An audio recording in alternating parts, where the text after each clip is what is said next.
Olá, pessoal. Boa noite. Sejam muito bem-vindos à nossa live. Hoje quem vai ser a nossa palestrante vai ser a Noêmia. E antes da gente iniciar, eu queria. A Noêmia já entrou. Vamos aceitar a Noêmia aqui.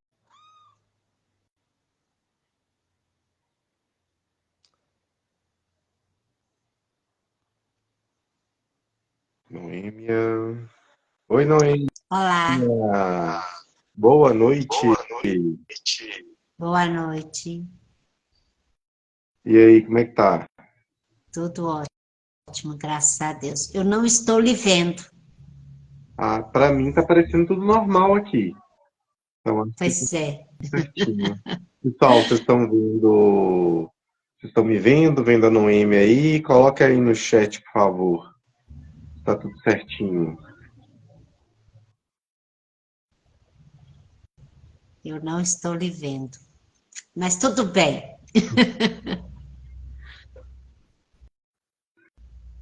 Bem, pessoal, a Noêmia, ela, ela vai ser a nossa expositora de hoje, né? Gratidão, Noêmia. Aí, ó, a Fabi falou, Noêmia, tá tudo ok, tudo certinho. Então, o pessoal tá vendo a gente aí. Pois é. E a Noêmia vai falar sobre um tema muito bacana, que vai ser sobre obsessão infantil, né, Noêmia? Obsessão na infância. Isso. Desculpa, errei. Então, pessoal, antes da gente iniciar, vamos fazer uma prece pedindo a espiritualidade para que possa guiar a nossa live com extremo aprendizado, puro amor, que possamos aprender cada vez mais com os ensinamentos do nosso Senhor Jesus Cristo, que possamos a cada dia evoluir mais, sempre baseando na doutrina espírita. Que Jesus abençoe nosso estudo de hoje e que podemos ter uma noite abençoada. Gratidão, Noêmia. Graças a Deus, né? Pois bem, sempre esse assunto a respeito de obsessão, ele sempre nos chama muita atenção, né? Que nós vamos ver que nos evangelhos nós vamos ver relatos de obsessão, tanto também em criança como em adultos, e, e a doutrina espírita ela vem nos esclarecer. Então, nós vamos basear nosso estudo hoje na doutrina espírita, no livro Dramas da Obsessão, de Ivone do Amaral Pereira, no livro Recordações da Mediunidade, e no livro Obsessão e Desobsessão, de Sueli Caldas. Então, vamos lá. Se tiver muito depressa, vocês mandam parar, viu? Porque às vezes eu disparo a falar e pronto, né? Então, vamos lá. Se tiver alguma pergunta, faça aí que a gente vai procurar, na medida do possível, esclarecer.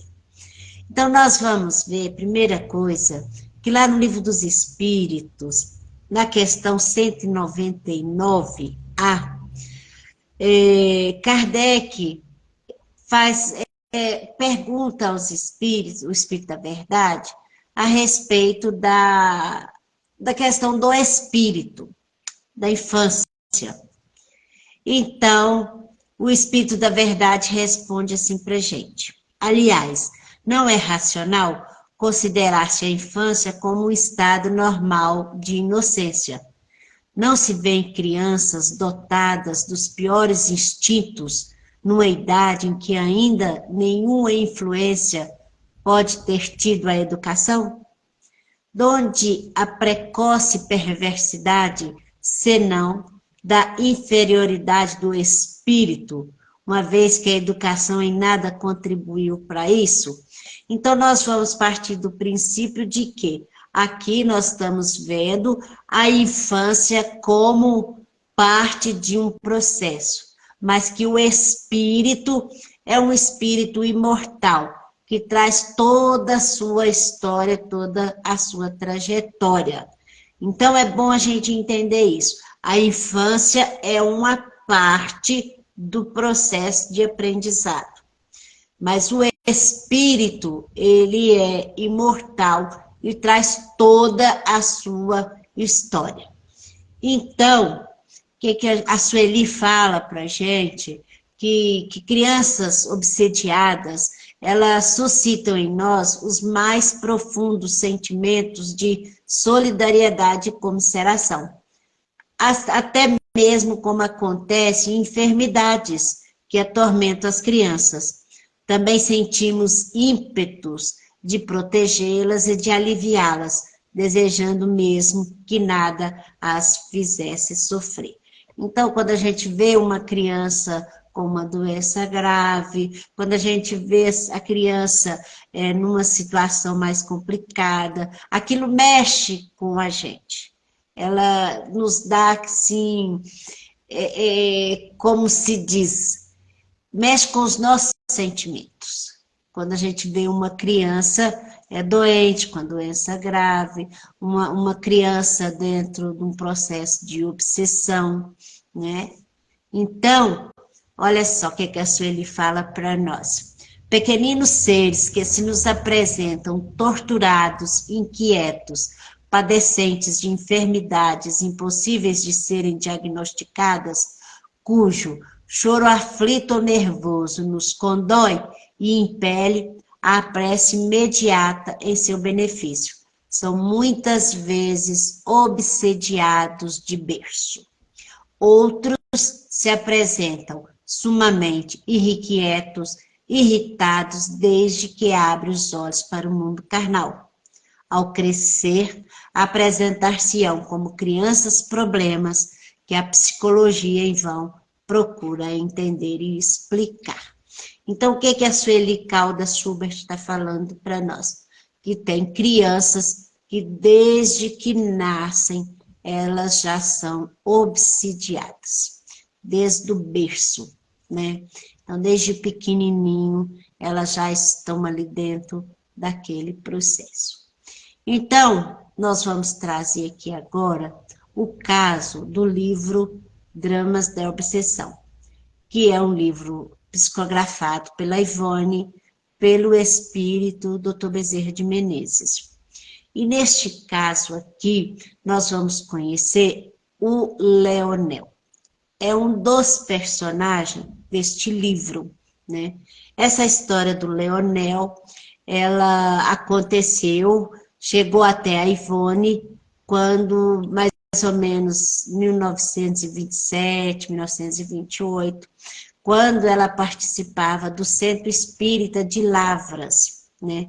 E esse pedido do Leonel, ele era uma família que morava no sul do país e através, né, foi um pedido de ajuda para essa família, que é no caso do Leonel, porque ele já havia, na vida adulta, né, ele tinha cometido suicídio, a outra filha dele tinha cometido suicídio, e uma terceira filha também estava com tendência a suicídio. Então, era uma família que passava por provações terríveis, terríveis, de muita dor e muito sofrimento. Então, esse caso foi resolvido, né, foi ajudado, e então, Dr. Bezerra de Menezes veio trazer a história para a gente compreender por quê. Não existe vítima dentro do universo, né? Porque Deus, dentro da sua misericórdia, ele ajuda todos, né? Mas, então nós vamos conhecer um pouquinho do Leonel. As anormalidades morais e psíquicas surgiram na vida de Leonel desde a infância. Durante esse período em que geralmente as crianças graciosa e gentil, passiva a disciplinas educativas, ele mostrava-se avesso aos próprios carinhos maternos, preferindo se rebelar contra toda e qualquer modalidade de correção imposta pelos pais e também pelos mestres. Na escola que frequentava e repelindo conselhos e advertências que visavam orientá-lo para os bons princípios. Então, ele era uma criança que não aceitava nenhuma orientação. Desde pequenininho ele não aceitava, nem o carinho da mãe ele aceitava. Ele demorava a se instruir nas escolas onde tentava o curso primário. Ele queixava-se de constantes depressões e frequentemente tornando-se presa de violentas dores de cabeça, que o arrastavam a crises de desespero impróprias de uma criança. Então, o que acontecia com esta criança? Dificilmente ele concordava em ingerir drogas receitadas pelo médico da família, que às vezes, altas horas da noite, ia até a casa atendê-lo. Só que, quando ele começava as crises, a família buscava esse recurso da medicina, mas essa criança, ele não aceitava nem o médico examinar. Ele não aceitava o médico examinar, ele não aceitava tomar o remédio, ele não aceitava nada. Então, como se diz, ele ficava, os olhos dele, né, ficava colérico e vermelho, é como se ele fosse ter um derrame da forma que ele ficava. Os olhos dele ficavam injetados de sangue pela violência das dores de cabeça. E ele começava a insultar o médico, ele entrava debaixo embaixo de cama, embaixo de sofá, das mesas, e dava aquele choro histérico, ou às vezes gargalhadas. E o que acontece? Ele empregava uma força tão grande que ele levantava nas costas e virava, não raro, de pernas para o ar. Então, aquilo lhe escandalizava os familiares e também o médico, que o médico aconselhava que os pais dessem dose de chineladas alternadas com a medicação que ele próprio receitava. Porque o médico observava que, no modo do médico entender, existia também a alta percentagem de má educação e rebeldia, que estava a requisitar severa e imediata correção.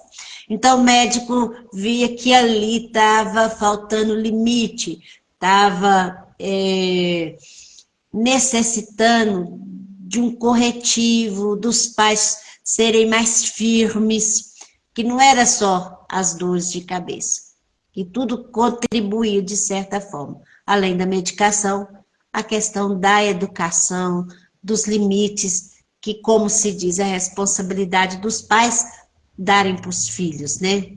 No processo de educação.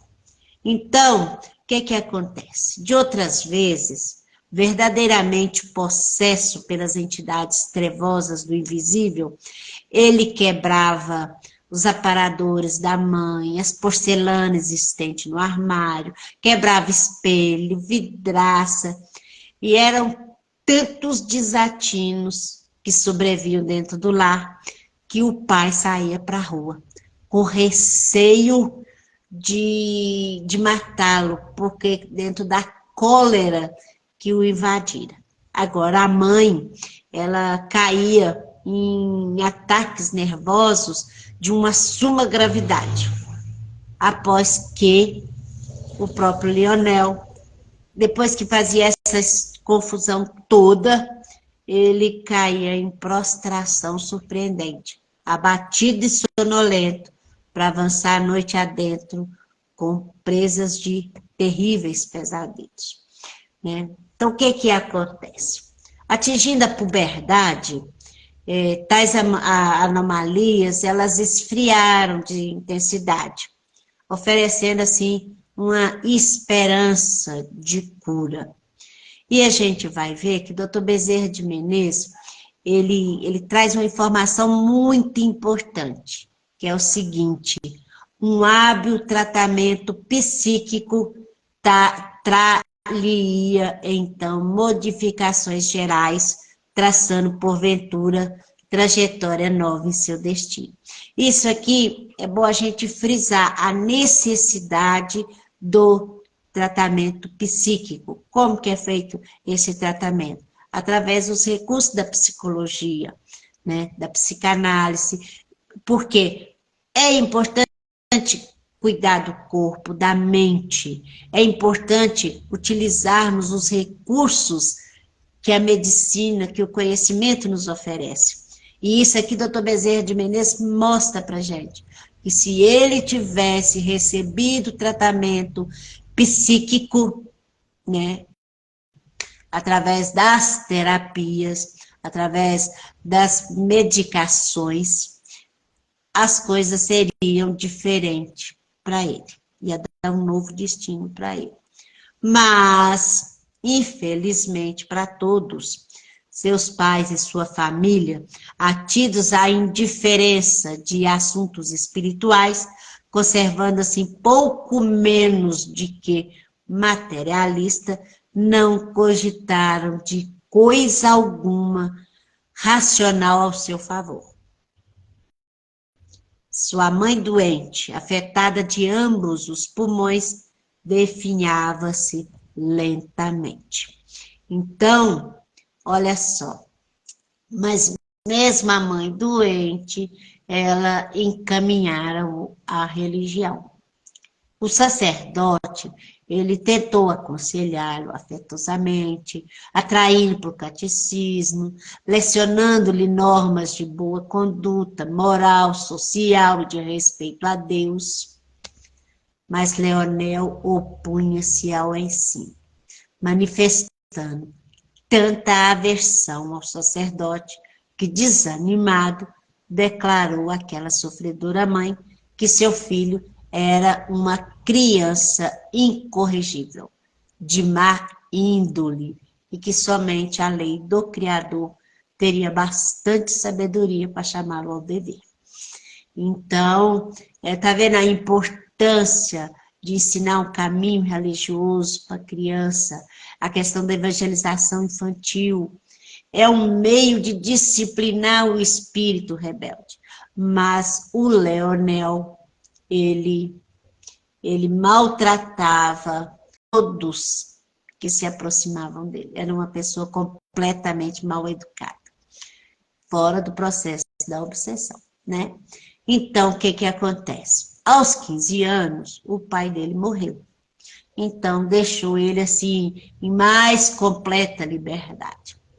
Aos 17 anos, as antigas crises desapareceram, mas hábitos novos sucederam aos antigos, porventura ainda mais daninhos e perigosos. Toda e qualquer soma financeira que lhe caía sobre os olhos era desviado para o jogo e o trato com as mulheres desonestas. Então, as dores de cabeça melhoraram, as crises melhoraram, mas ele se viciou no jogo e nos excessos de todas as nuances, né? Que Dr. Bezerra de Menezes considera mais grave ainda. Então, ele teve vários empregos. Oi. Você está falando aí, e eu estou fazendo uma análise, e como que, apesar dele crescer, o processo de obsessão continuou, só que apenas mudou, Isso. Né? Mudou o trejeito de obsessão, né? Parece que foi, tipo assim, acompanhando a história dele, o crescimento, e transformando junto com ele. Sim. Sim, isso mesmo. Ele parou com os processos das dores de cabeça, mas aí ele foi para a questão para o jogo e para o trato com mulheres desonestas. É, e aí a gente faz assim, né? A gente fazendo uma analogia que realmente é o que acontece com muitas pessoas que passam por processos obsessivos, né? Desde criança que vai crescendo com esse processo de obsessão e quando se torna adulto, se transforma, muda o processo, mas a obsessão continua. Isso mesmo. No caso dele, o que que acontece? Ele teve vários empregos, ele não parava em nenhum emprego, e a mãe dele, por várias vezes, ouvia queixas intensas da sua conduta e até dos insultos ao ser ele despedido em face do seu mau procedimento para com seus chefes. Então, ele não parava em emprego, porque a questão de receber ordem, de obedecer, ele não conseguia. Então, ele não respeitava nenhuma autoridade, né? Então, o que que acontece? Aos 22 anos de idade, ele casou-se. Não foi, entretanto, um mau esposo, se considerar que não maltratava fisicamente a mulher, sendo até amável no trato com ela, mas também não se poderia considerá-lo bom, visto que jamais se preocupou em proporcionar conforto à família, mantendo-a sempre em acentuada pobreza, porquanto seus desacertos fora do lar absorviam parte dos recursos obtidos do trabalho cotidiano. Então, o que que acontece? Ele não conseguia dar uma condição de vida para a família, nem para os filhos. Por quê? Todo o dinheiro que ele ganhava, ele gastava com jogo e com mulheres na rua, né? Então, eles viviam numa extrema pobreza, né? Então, esse é o caso do Leonel. É o perfil psicológico do Leonel, né? Então, é bom a gente entender que ele, desde o berço, desde bebezinho, ele era rebelde, não aceitava nenhuma orientação. Os pais, pelo jeito, parece que não tinha nenhuma questão de religião, de religiosidade. Pelo jeito, parece que eram pessoas de posses, mas muito materialista, não tinha essa questão de buscar outros recursos, né? Dentro dos conhecimentos da psicologia, de nada. Tá bom a questão do Leonel? Eu adorei. Tanto é, Inclusive, até pois o é. próprio Evangelho fala, né, Noêmia, é, que a gente deve pegar, a gente deve orientar as crianças para um caminho espiritual, né? Isso, E assim, e aí a gente vê como que a falta dessa orientação espiritual vinda dos pais afeta a vida toda da pessoa. pois é. E agora nós vamos conhecer um outro caso. É muito importante frisar nesses pontos aqui, gente, a questão da postura dos pais, a questão da forma de se relacionar com os filhos, das coisas todas. É muito importante a gente frisar isso, tá bom? Então, agora nós vamos conhecer o caso do que está no livro Recordações da Mediunidade, de Wanda Amaral Pereira, um outro caso de obsessão infantil também. Então, esse caso, ele aconteceu em 1930, quando a Ivone morou na cidade de Lavras e ela trabalhava com o Dr. Bezerra de Menezes no trato de desobsessão. Ela era médium receitista, ela trabalhava também com receituário homeopático, tá bom? Então, a história. O jovem de 12 anos de idade, único filho varão do modesto sitiante dos arredores da cidade de Lavras, esse nome é fictício, tá, gente? Cujo nome era José Teodoro Vieira, fora atacado de uma espécie de paralisia infantil, desde os 2 anos de idade. Então, uma criança, desde os 2 anos de idade, apresentou uma paralisia.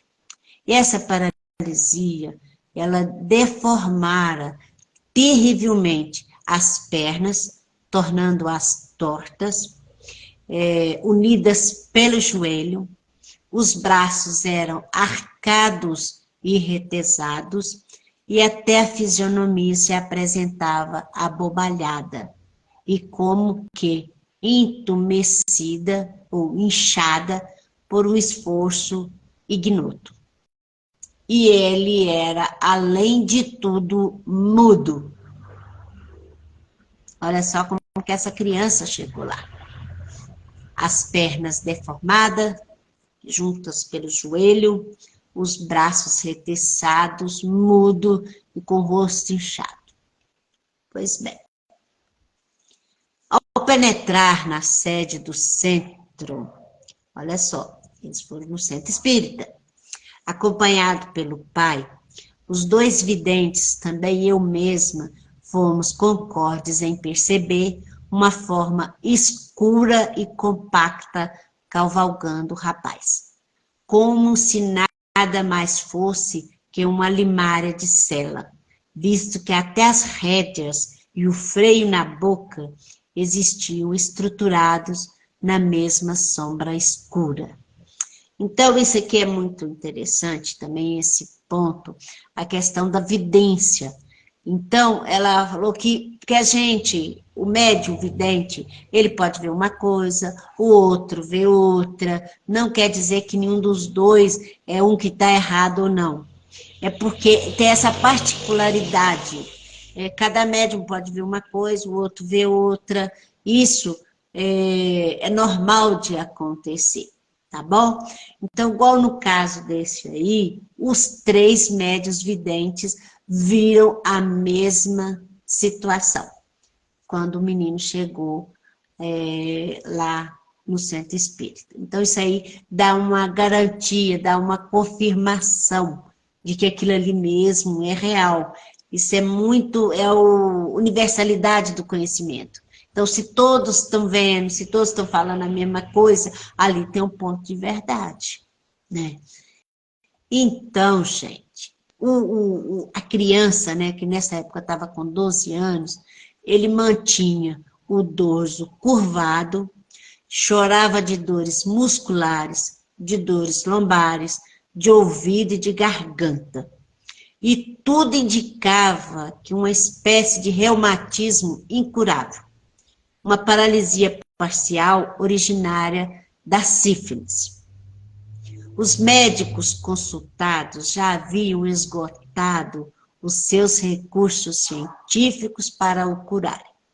O pobre pai despender o máximo das suas posses para o tratamento, mas o mal permanecia desafiando o tempo e as tentativas de cada um.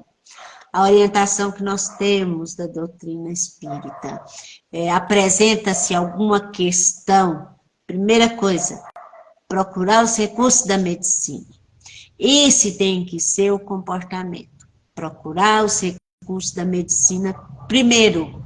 Então, igual no caso, todas as hipóteses levantadas a respeito do que aquela criança tinha foram feitos. A medicina já não tinha mais para onde caminhar, né? Então, eles foram procurar o centro espírita para pedir ajuda, né?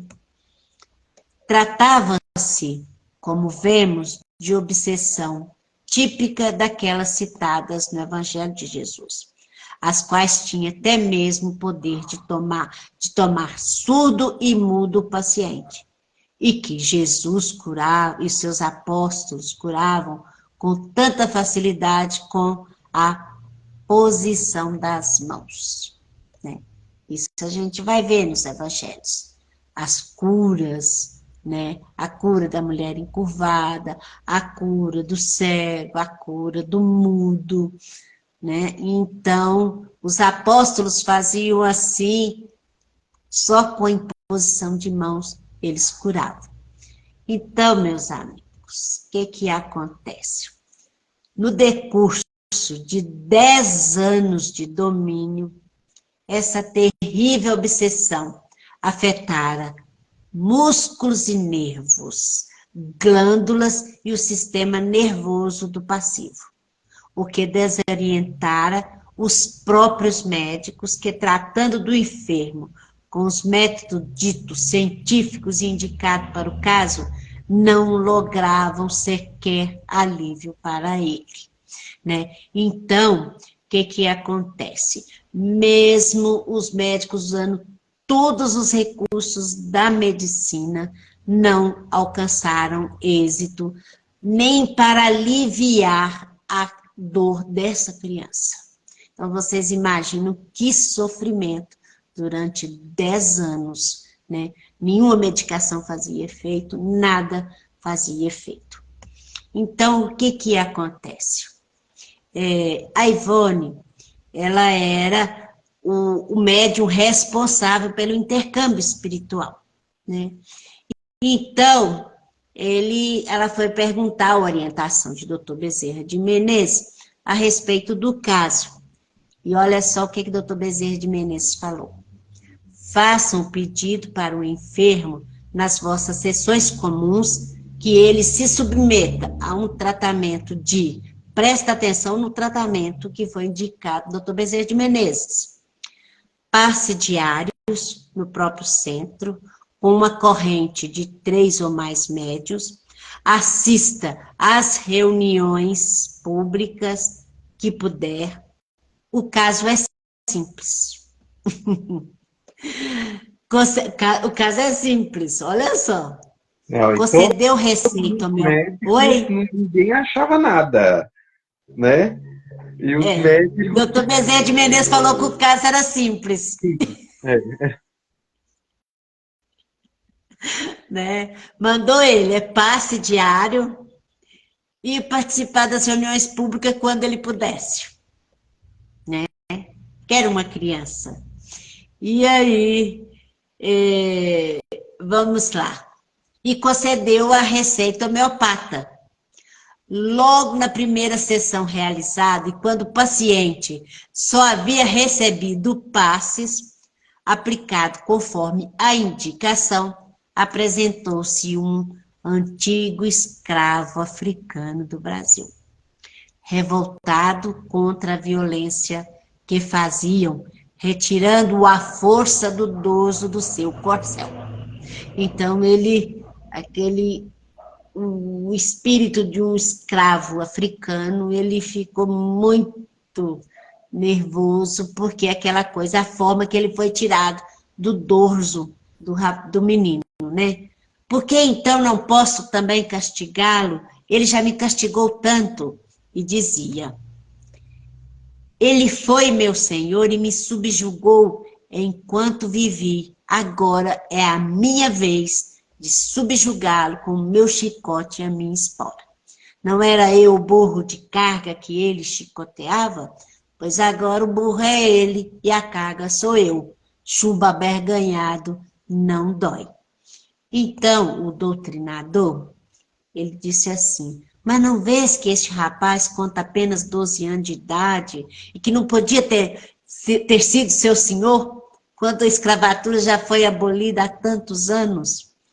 Retrucou o presidente da mesa com inteligência, tentando esclarecimentos doutrinários.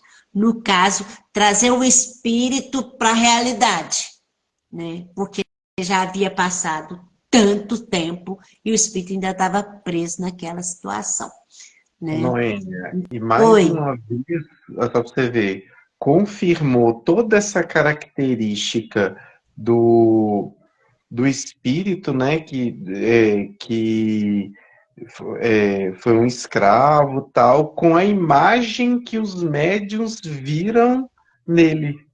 sim. Era como se tivesse feito ele de um cavalo. Sim, isso mesmo. É. Então, aí, olha o que aquele que o Espírito responde. Ora, ora, tornou a entidade. Eu bem sei o que diga e quem ele é. O meu burro, ele é. Nhonhô Teodoro Vieira, sim. Não me engano, não. Eu nunca o perdi de vista. Então, era um processo obsessivo de vingança. E quando renasceu, o Espírito localizou ele. Então, olha só, facilmente esse opressor foi retirado e encaminhado às instâncias do invisível convenientes ao seu estado, talvez a uma reencarnação imediata, e prosseguindo o tratamento recomendado, é isso aqui que me surpreendeu, né? O moço enfermo tornou-se radicalmente curado em 30 dias. 30 dias. E foi curado da obsessão, que na verdade era uma subjugação. 30 dias, com passe, água fluidificada e participar de reunião pública. Culto do evangelho no lar. Né? Então, a outra coisa interessante, gente, espírito inferior, materializado, ele não fica muito tempo no plano espiritual, não. Porque, pelo apego à matéria, então reencarna rapidinho. E muitas vezes vem até com reencarnação compulsória. Eles nem percebem que estão desencarnados. Ali eles já pegam, eles já reencarnam assim de imediato, né? Porque a misericórdia de Deus é muito grande. Um espírito materializado, ficar no plano espiritual, ele sofre muito, né? Porque ele percebe as coisas no corpo inteiro, né? Porque não tem a matéria que dá uma atenuada, né? Porque nós percebemos a nossa realidade através dos 5 sentidos. No plano espiritual, a gente percebe como um todo, né? Então, tudo é muito mais. Então, a misericórdia divina já manda reencarnar rapidinho, né? E isso aqui, em 30 dias, essa criança foi curada. Então, conversando com o pai do jovem, soube que Nhonhô Teodoro fora o bisavô do próprio enfermo e que possuíra alguns escravos, pequeno fazendeiro que fora na zona rural da velha cidade. Pela lei de reencarnação, os próprios acontecimentos autorizam a dedução de que o jovem José Teodoro Vieira mais não era do que a reencarnação do próprio bisavô. Colocada agora na 4ª geração da própria família, padecia a vingança de um escravo odioso que não fora capaz de perdoar os males recebidos. E assim, descrendo da justiça de Deus, fazia justiça pelas próprias mãos. Outro ponto interessante nessa história. Deslumbrado, o pai do rapaz tornou-se espírita com toda a família, desejoso de se instruir no assunto, enquanto o filho, falando normalmente, explicava sorridente. Eu sabia falar sim, mas a voz não saía, porque uma coisa esquisita apertava minha língua e engasgava a garganta. Essa coisa esquisita seria certamente o freio forjado com forças maléficas e invisíveis. Vira a diferença dos dois casos? a postura de cada um, de cada família. Viu Como que a como faz família fez diferença? diferença? Como que a família fez diferença? Como a postura da família fez a diferença na cura. Interessante, né? 2 casos de obsessões graves, né? Igual no caso dessa criança, afetou o corpo físico dele. E com 30 dias ele recuperou completamente e até a fala, né? Então, para a gente observar, né, a questão da obsessão.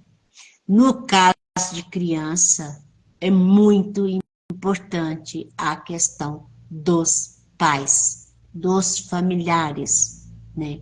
Porque a criança ela não tem ainda o livre-arbítrio. Então, é importante o papel dos pais para estar ajudando ali a resolver o caso. Beleza? Alguma dúvida sobre esses 2 casos? Olha, Tem, Clóvis?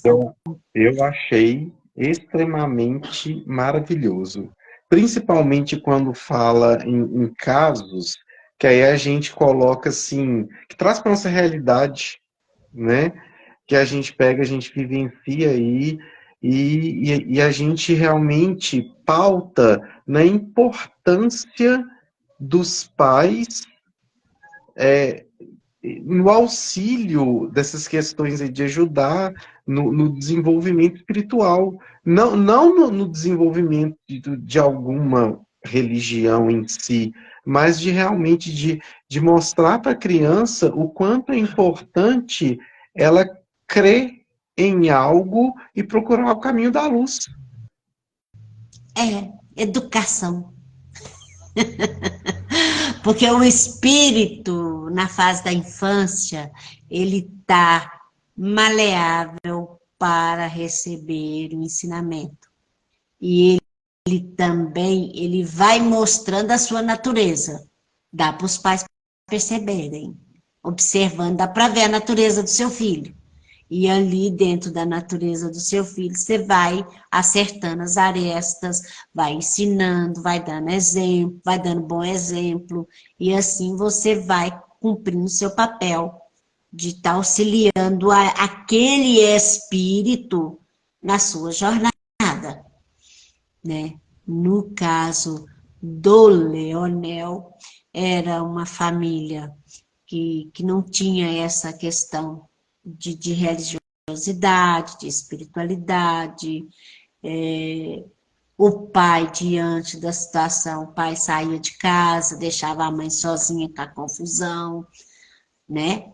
Ela segurando as pontas, sozinha, né? E ela também foi adoecendo. Então, a gente vai, mesmo ela doente, ela capengando, ela tentou fazer alguma coisa, mas, né, talvez faltou um pouco de firmeza da parte dela, no sentido de educá-lo, né, de dar limite para ele. Porque quando é pequenininho, tudo que faz é lindo, é bonito e ri, né? Até ensina a fazer umas coisas erradas. Aí depois que cresce, aquilo ali toma posse. Aí já é feio, né? Não, eu tenho uma dúvida. Sim, A gente pensando no livre-arbítrio, o Evangelho ele fala sobre alguma questão, por exemplo, de idade. Até quando os pais podem nortear a criança e a partir de quando essa criança tem um livre-arbítrio de falar, ok, eu quero ou eu não quero. ó, André Luiz, no livro, se não me engano, Missionários da Luz, ele traz uma informação, não é só André Luiz, tem outras fontes também. Diz que a criança, até os 7 anos, ela está vinculada à aura da mãe, até os 7 anos. é aonde que a mãe tem mais influência sobre ela, é aonde que essa criança, ela está mostrando quem é ela, entendeu? Então, tem casos de criança que lembra de vida passada, tem a questão dos amigos imaginários que eles falam. Então, a criança ainda ela está muito voltada para o plano espiritual, né? Até os 7. Dos 7 aos 14, é onde que a criança ela vai começar a socializar, a socialização, aonde que ela vai começar a receber informação da vida de fora, né? Dos 14 ao 21, ela vai fazer o julgamento de causa. Ela vai decidir o que ela quer. E a partir daí, não tem influência nenhuma mais os pais sobre ela. Ela vai ser o que ela decidir ser, entendeu? Ele vai seguir o seu caminho, a sua escolha. Não tem como a gente interferir, como pai, como mãe, interferir. É onde que muitos obsessores localizam, que vai, como se diz, vai localizando, aí começa as provações, começa as dificuldades, entendeu? É mais ou menos isso que André Luiz traz pra gente, né? Então, mas a nossa resposta, nós temos assim, compromisso uns com os outros, né? Nós temos que ajudar uns aos outros, mas a responsabilidade do pai com os filhos é até a questão dos 14 anos, para dar apoio para ele. Depois ele vai ser o que ele quiser, entendeu? Ele vai ser o dono do seu destino, das suas escolhas. Não adianta você querer moldar depois de velho, não. Não consegue, não. Só mesmo a dor e o sofrimento que faz mudar. Ou se a pessoa quiser, entendeu? Explicou mais ou menos? Sim, sim, explicou. Se eu não me enganar, eu li em algum local, não me recordo, que nesse período até os 7 anos, né, em que os pais direcionam essa questão da espiritualidade dos filhos, é nessa fase também que é moldado o caráter da criança. Ele está mais receptivo. Tem uma médica lá do Pará, ela tem um estudo fenomenal sobre essa questão da parte do cérebro, física mesmo. Eu agora esqueci o nome dela, e ela vai mostrando as partes do cérebro de acordo com a idade, entendeu? É muito legal. Se eu localizar, depois eu coloco para você postar aí para o pessoal que quiser buscar esse conhecimento, tá bom? Então, aí agora nós temos 10 minutinhos. Vou correr aqui agora que eu tenho mais um caso. Um caso Eu recente. rendendo.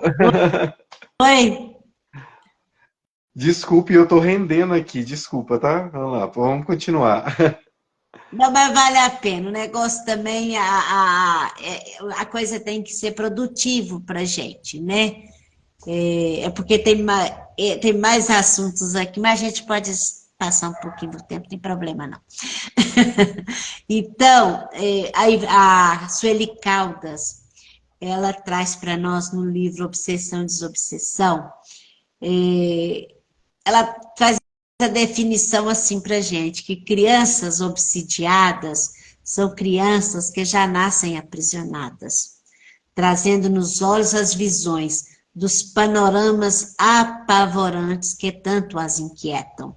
São reminiscências de vidas anteriores ou recordações de tormentos que sofreram ou fizeram sofrer no plano extrafísico, antes de serem encaminhadas para um novo corpo. Tem processos de obsessão no plano espiritual, processos terríveis, de muita dor e muito sofrimento no plano espiritual. No livro Ação e Reação, é o caso do Antônio Olímpio, aonde que os irmãos dele, ele matou os irmãos dele, simulando um acidente, e os irmãos dele localizaram ele lá no plano espiritual. E atormentavam, judiaram tanto dele, tanta perversidade, que a espiritualidade virou e falou assim, não, chega. Foi lá e pegou ele e tirou ele das mãos desses irmãos dele, sem eles perceberem, entendeu? Porque todo sofrimento também tem um tempo de validade. A espiritualidade pegou ele desmemoriado, completamente fora da realidade, o Antônio Olímpio, né? Mas no plano espiritual também tem processos obsessivos, tem a escola de vingadores, tem aquelas equipes que se organizam como mercenários, justiceiros, a coisa não é brincadeira, né? Então, olha só, com quanta nova existência terrestre se apresente difícil e dolorosa, ela é, sem qualquer dúvida, bem mais suportável do que os sofrimentos que padeciam antes de reencarnar. Tem muitos espíritos que eles reencarnam como, de certa forma, para sair fora dos seus obsessores, entendeu? Eles reencarnam em um lugar distante, que aí eles vão viver uma vida que nada vai chamar atenção. Por quê, gente? Como é que os nossos obsessores nos localizam? Eles nos localizam através da nossa faixa vibratória de pensamento. Então, se eu faço alguma coisa, eu prejudiquei eles em determinada coisa, né? E agi mal daquela forma. Se eu, de repente, eu emito um pensamento sobre aquele fato, alguma coisa, ou querer fazer de novo alguma coisa daquela forma com outro alguém, eles localizam a gente. Então, é como se acendesse uma flecha e eles nos acham. Então, muitas vezes tem espíritos que eles reencarnam em lugares longínquos, onde que eles vão viver uma forma de vida que nada vai trazer lembrança da vida passada. Então, a Ivone fala a questão tem muitos índios, ela fala isso no livro Recordações da Mediunidade, de espíritos europeus que reencarnaram como índios aqui no Brasil. Ela fala desses casos, né?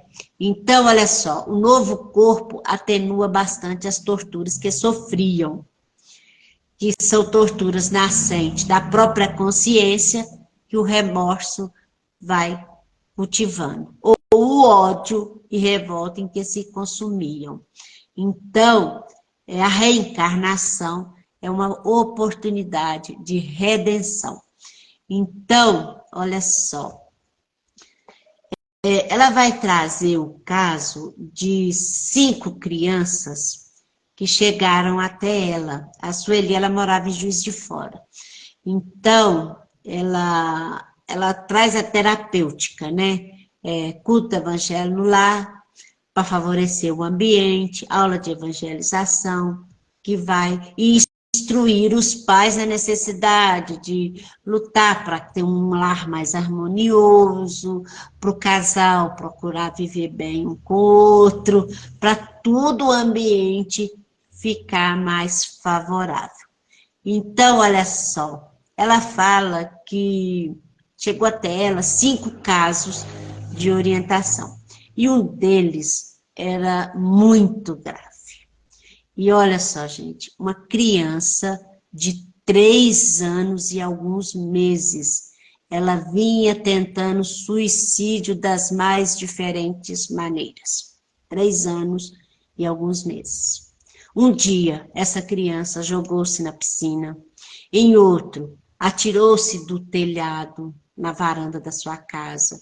Depois quis atirar-se do carro em movimento, o que levou os familiares a vigiá-la dia e noite. Então, o comportamento dessa criança de 3 anos e pouco mudou completamente. Maltratava a mãe, palavrões que ele se dirigia aos pais, que eles não tinham noção de onde que ele teve esse conhecimento, porque era uma criança muito pequena. Então, foram feitas reunião de desobsessão em benefício dessa criança e verificou que as origens do seu estado atual era atormentada por muitos obsessores e seu comprometimento espiritual era muito sério, né? Então, as outras crianças mencionadas, elas tinham sintomas semelhantes, que era, acordavam no meio da noite, inconscientes, gritando, falando e rindo alto, não atendiam nem respondiam aos familiares. Todas são menores de 5 anos. Com a terapêutica espírita completa, essas crianças melhoraram sensivelmente, sendo que 3 retornaram ao seu estado normal. Então, a gente trouxe 3 casos, né, para a gente ver. Uns que aconteceram no passado e outros que aconteceram no presente, para a gente ver o momento que a gente está vivendo. Então, igual no caso desses aí, que a Sueli traz, eram crianças com menos de 5 anos no processo obsessivo. E no caso, esse daí, ele tentando suicídio. Então, a minha proposta é trazer principalmente o esclarecimento que pode acontecer, né? A necessidade de estar buscando os recursos, né, da medicina tradicional, a importância de cultivar a nossa espiritualidade, a questão de Deus, do bem viver, do respeito, né? E é isso. Deu tempo. E foi maravilhoso. Né? Eu Não é espero ter... você falando e eu tô assim, meu Deus, fulano deveria ver essa live, Beltrano deveria ver, para a gente ver realmente como que a educação, seja educação, né, de várias formas, Limite, ela, né? isso, você falou tudo, ela realmente, ela impactua não somente na fase da infância da pessoa, mas perpetua por toda a vida dela, né? Então, é muito importante o pai saber que o excesso do zelo, daquela coisa assim, de falar assim, ai, meu filho pode tudo, não, isso não é bacana. Não. E assim, e como que isso mostrar pelos ensinamentos de Jesus, né, pelo Evangelho segundo o Espiritismo, que ter esse limite faz bem. Porque são espíritos imortais, Sim, que traz uma bagagem. Se a gente não acreditar na questão da vida imortal, isso nada faz sentido. sim, com certeza. Se a gente não acreditar, porque isso tudo está no Evangelho, está na Bíblia, a respeito dos processos de obsessão, essa influência dos espíritos na nossa vida. Isso não está só no Evangelho, não está só na Bíblia Sagrada, está em várias tradições, é um conhecimento universal dessa influência que nós recebemos do mundo invisível, né? E como que nós temos que nos educar principalmente, né? Educar os nossos sentimentos, educar as nossas emoções. É ser humano. Sim, com certeza. Noêmia, em Oi. nome da Fraternidade Jesus Amigo, te agradeço mais uma vez pelo grande companheirismo, pela enorme doação que você faz pela casa, pela espiritualidade. Gratidão por tudo. E você é espetacular, viu? Obrigada. Eu acolho tudo como incentivo, né? Que nós temos as nossas dificuldades, né? Às vezes a gente acha que está acertando, mas depois a gente vai ver que está errando. Mas eu acredito na sinceridade de você e acolho como incentivo de estar buscando cada vez mais melhorar e procurar trazer esse conhecimento de uma forma para a gente trazer essa verdade de que é importante a gente estar nesse processo de educação, principalmente aqueles que decidiram ter filhos, né? Porque também é uma escolha, que saibam cuidar com muito carinho, com muito amor, né? Porque, às vezes, ser mais rígido, um pouquinho mais, né? Não é bater palma para tudo e achar que está tudo lindo, não. Quando eles crescerem, eles vão fazer da vida deles o que quiserem. Mas a gente vai estar com a consciência tranquila que fez o melhor, né? Fez o que sabia fazer. E às vezes a gente pode errar também. Hoje meus filhos já estão criados e eu tenho a minha consciência tranquila que eu dei o meu melhor. Obrigava a levar para e a força para o centro espírita. Eu tinha um que ele agarrava no portão para não entrar. Eu tirava dedinho por dedinho e levava. Eu ficava chorando o tempo todo, mas ia. Quando era criança, agora cada um é dono do seu destino. E pode ter certeza que em muitas vezes podia ser em uma pequena palavra, transformou a vida deles. Não fui a mãe perfeita, mas eu tentei. O importante é tentar. Isso. Eu tenho a consciência tranquila, e isso que a gente tem que fazer. Ter a consciência tranquila que a gente fez tudo que sabia fazer, né? Talvez hoje com a maturidade, poderia ter feito diferente, mas naquela época eu sabia fazer assim, e assim que eu fiz, né? Mas é isso aí, meu filho. Deus nos abençoe. Semana que vem nós temos mais, né? Semana que vem a gente tá aí. Muito obrigado, pessoal. Deus abençoe a semana de vocês. Gratidão, Noêmia, mais uma vez. Até semana que vem, pessoal. Fiquem com Deus. Que Jesus abençoe a semana de todo mundo. Amém. Beijão para vocês. Até semana que vem. Até semana Tchauzinho. que vem, se Deus quiser. Tchau.